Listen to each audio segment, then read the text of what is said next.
Good morning, everyone. So, our topic is कफ दोष. Roll number 11 to 50. Introduction. शरीर का धारण एवं शरीर की वृद्धि होने के लिए शरीर के धातु परमाणुओं में संयोग होना तथा संयोग बने रहना आवश्यक होता है. इसीलिए परमाणु एक साथ रहने के लिए आवश्यक श्लेष्म शक्ति को कफ कहते हैं. सृष्टि में जैसे चंद्र है, उसी प्रकार मानवीय देह में कफ होता है. कफ की निरुक्ति. श्लीष अलिंगने तेन श्लेष्म इति. श्लेष्मा अर्थात कफ. श्लेष्मा शब्द की उत्पत्ति श्लीष धातु से हुई है. श्लीष का अर्थ चिपकना ऐसा होता है. जल से जिसकी उत्पत्ति तथा वृद्धि होती है, ऐसे शरीर भाव को कफ कहते हैं. कफ के पर्याय. श्लेष्मा, बलास, सौम्य. कफ का पांच भौतिक संगठन. अम्बः पृथ्वीभ्या श्लेष्मा. कफ दोष पांच भौतिक है, परंतु व्यपदेशस्तु हुयसा इस न्याय के अनुसार पृथ्वी और जल महाभूत यह प्राधान्य होता है. कफ कफ का स्वरूप. श्लेष्मा सौम्य. कफ यह सौम्य स्वरूप का होता है. शरीर की वृद्धि के लिए कफ दोष की सौम्यता ही फलदायी होती है. कफ दोष श्वेत वर्ण का होकर स्निग्धता, शैत्यता, माधुर्यता, गौरवता, स्थैर्यता, पिष्टिलता एवं मात्सर्यता आदि उसके आत्मरूप है. शरीर के पंचमहाभूतों और परमाणुओं का संयोग एवं उनका समूह करके उनके शरीर रूपी विशिष्ट आकार को प्राप्त कर देने वाली यह शरीरांतर्गत एक शक्ति है, जिसे श्लेष्म शक्ति भी कहते हैं. शरीर की इस कफ रूपी शक्ति के द्वारा शरीर धातु घटकों का उत्पत्ति और उनकी वृद्धि होती है.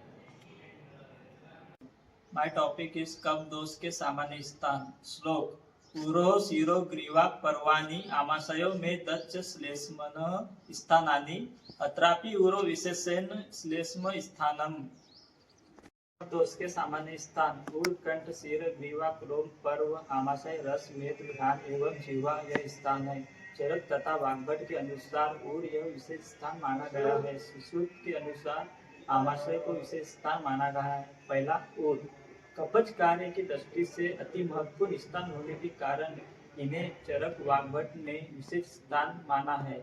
उर स्थान में हृदय और फुफ्फुस यह दो महत्वपूर्ण अवयव होने के कारण इनका क्षय न हो, इसलिए प्रकृति ने कफ की योजना की गई है. दूसरा, आमाशय. उत्पत्ति की दृष्टि से अति महत्वपूर्ण है और आमाशय जैसे प्राकृत कफ का स्थान है, वैसे विकृत कफ का भी स्थान है. नंबर 14. मी कफदोषाचे गुण आणि कार्य सांगणार आहे. कफदोषाचे गुण. स्निग्धः शीतो गुरुर्मंद श्लेष्ममुक्त स्थिर कफः. स्निग्ध. स्निग्ध गुणामुळे शरीरात क्लेदनाचे कार्य घडून येते. शीत गुणामुळे शरीरात स्तंभनाचे कार्य घडून येते आणि गुरुगुणामुळे शरीरात गौरवता निर्माण होते. स्त्रिय. स्त्रियामुळे शरीरात टिकाऊपणा राहते. आणखी मंद मुळे शरीराचे शमन कार्य घडून येते. आणखी श्लेष्मामुळे रोपणाचे कार्य घडून येते. आता मी कार्याची व्याख्या सांगणार आहे. संधी सहश्लेषण स्नेहन रोपण पूरण बल स्त्रियकृत श्लेष्मा पंचदा प्रविभक्त उदकर्मणा अनुग्रह करवती. संधी सहश्लेषण. संधी सहश्लेषण म्हणजे शरीरात प्रत्येक परमाणु एक दुसऱ्याशी संलग्न असतात. स्नेहामध्ये शरीरात स्नेहता निर्माण होते. कफदोषामुळे बल वाढते, शरीराच्या बल वाढते. आणखी स्त्रिय शरीरात टिकाऊपणा राहते आणि स्थिरता येते. I am roll number 12. My topic is कफदोष. Types. कफदोष के 5 प्रकार होते हैं. क्लेदक, बोधक, तर्पक, श्लेषक, अवलंबक. क्लेदक कफ. क्लेदक कफ का स्थान होता है आमाशय. इसके गुण होते हैं स्निग्ध, श्लेषण, मृत्सन एंड इसके कार्य होते हैं अन्न ग्रहण को क्लेदन करना. दूसरा है अवलंबक कफ. अवलंबक कफ का स्थान है उर स्थान. इनका गुण है स्निग्ध, मृदु, श्लेषण, मृत्सन, स्थिर. इसका कार्य है त्रिक अवलंबन, हृदय अवलंबन. बोधक कफ. बोधक कफ का स्थान है जिह्वा. इसका गुण है सौम्य तथा द्रव. इसका कार्य है रस का अवलंबन कराना. चौथा, तर्पक कफ. तर्पक कफ का स्थान है शिर. इसके गुण है स्निग्ध, गुण संपन्न. कार्य है सूक्ष्म इंद्रियों को तर्पण करता. श्लेषक कफ. श्लेषक कफ का स्थान है संधि. इनका गुण है श्लेषण, मृत्सन, स्निग्ध. इसका कार्य है संधि संश्लेषण. धन्यवाद. क्षय कफ वृद्धी श्लेष्म वृद्ध श्लोक्यम साहित्ये स्थैर्यगौरवम् औषधतंद्रा निद्रा संधी अस्ति विश्लेषश्च.